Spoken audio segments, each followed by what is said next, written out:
You're watching the Players Network.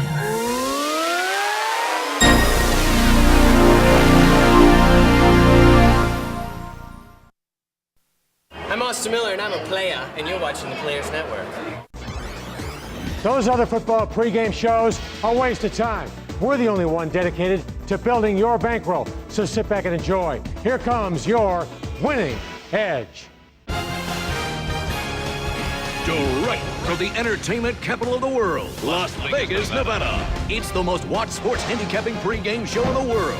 Wayne Allen Root's Winning Edge. Direct from the heartland of America, Chicago's own Emmy Award-winning sports insider, your host, Chet Kopic. Now direct from our studios in Las Vegas, it's your Winning Edge. Hi, I'm Michelle Nunes, Miss Hooters International 2006. And now to your host, Mr. Chet Kopic. The name is Hollis Barnhart. He walks with a swagger, and justifiably so. During the course of his adult life, he has done what the so-called experts say you cannot do. He has taken Las Vegas and he has lowered the boom. Whether it's golf, whether it's poker, whether it's betting football, the NBA, whatever the case may be, Hollis Barnhart is a classic wise guy. Does that mean he's below sea level? Does that mean he's subterranean? No. Very simply, he's a very educated man, a very bright man who recognizes that there are frailties in Las Vegas.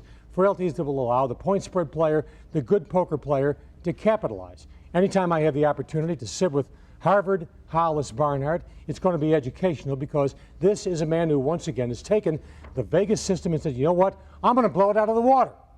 There are casinos that cringe when this man walks into the ballpark, and you can take that right to the bank. I want to talk about exotic bets. The classic wager, we're laying 11 against 10.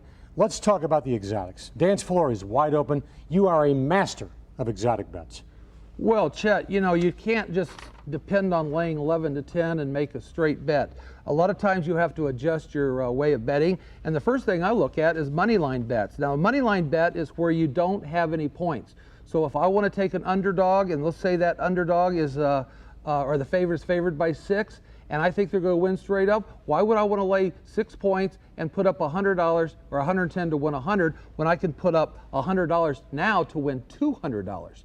Because I want to take the money line. It's just win the game straight up. You can do this in any sport. Baseball is probably the most prevalent one, but I do make a lot of wagers on the money line, taking underdogs straight up and winning a lot of extra money just in football. What's the level of confidence you've got to have before Hollis Barnhart will bet the money line? Well, usually I stick to anything that's +3, +4, all the way up to +6, sometimes a +7.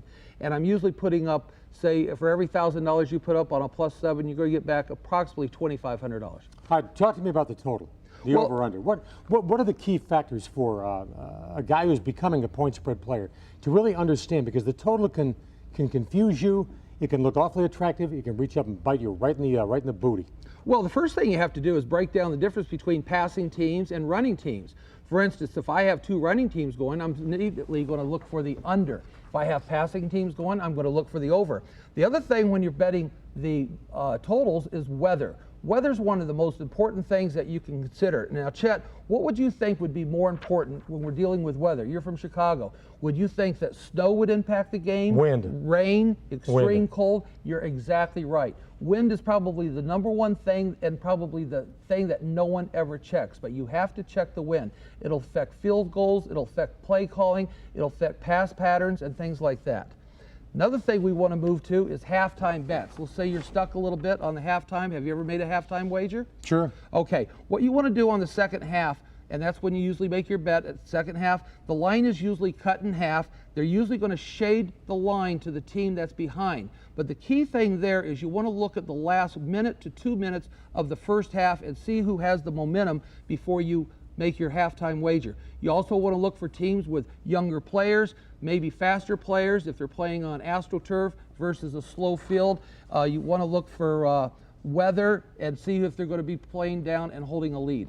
Now, you told me years ago regarding baseball that when you're betting a total on a ball game, you'll want to know what umpire is behind home plate, because some umpires will have a narrow strike zone, some umpires will have a very wide, very open strike zone. I mean, pick it up from there. But I mean, the home plate umpire plays a definitive role in what you do with a total on baseball. Well, the umpires, the thing that the pitchers like about the home plate umpires is they're always consistent. If they have a small strike zone, the batters are going to just sit back on it and wait, and that game's going to go over. If a guy has a wide strike zone, everything that they don't swing at is going to be called a ball, and when they do hit something that's high and outside, it's not going to be very solid. There could be a lot of ground outs or loose pop flies, and that game usually goes under. But the main thing is the consistency of the umpires, probably the most prevalent thing when betting totals and betting any sport. It would be in baseball. The last thing I'd like to talk to in football, though, is about buying these half points. You could buy a half a point on almost any number you want. Instead of laying 11 to 10, you'll lay 12 to 10. The only key number out there, and you want to buy key numbers on 6, 7, 10, and 14. So if you have a spread that's minus 14, if you like the dog, you can get 14.5. If you like the favorite, you're only laying 13.5, but you have to lay $1.20 to win $1. The only key number out there in the NFL is laying it on that -3. They're not going to let you go from a -3 to a -2.5 or a -3 to a -3.5 without you paying the price. Well, they charge an extra 10% on that, so you're now laying $1.30 to win $1. It should be worth about an extra 3 cents. They're charging an extra 10 cents, so I would advise against that. And just do a lot of studying, a lot of handicapping, and you won't have to worry about the half a point or shop around.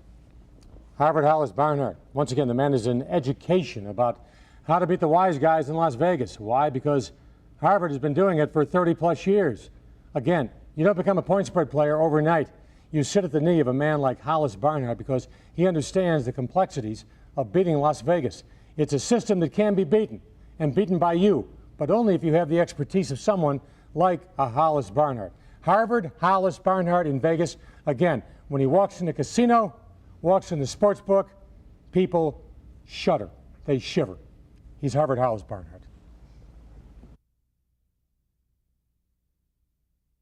The Winning Edge was executive produced by Wayne Allen Root and Douglas Miller. Produced and directed by Pitar Lasek.